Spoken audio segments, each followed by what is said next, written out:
দেখে এলাম বেনারসের গঙ্গা আরতি, যেটা মূলত দশাশ্বমেধ ঘাটেই আয়োজিত হয়। প্রতিদিন সূর্যাস্তের পর পুরোহিতেরা শঙ্খধ্বনি, মন্ত্রাচারণ আর বিশাল প্রদীপ নিয়ে ভক্তিভরে এই আরতি করেন। আধ্যাত্মিক এই দৃশ্যটি হাজার হাজার দর্শনার্থীকে মুগ্ধ করে। গঙ্গা আরতি কেবল একটা অনুষ্ঠান নয়, এটি দেবী গঙ্গার প্রতি কৃতজ্ঞতা, শ্রদ্ধা ও ভালোবাসা প্রকাশের মাধ্যম। বিশ্বাস করা হয় এই আরতি দেখলে মন পবিত্র হয় এবং আত্মারও মুক্তি ঘটে। এটা একটা অত্যন্ত পবিত্র ও মনোমুগ্ধকর অনুষ্ঠান।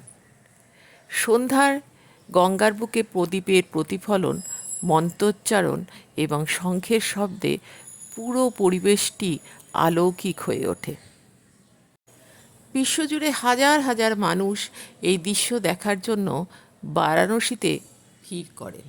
যদিও গঙ্গার পুজো শত শত বছর ধরে চলছে, কিন্তু এই নির্দিষ্ট গ্র্যান্ড আরতি অনুষ্ঠানটি 1991 সালে প্রথম শুরু হয়েছিল।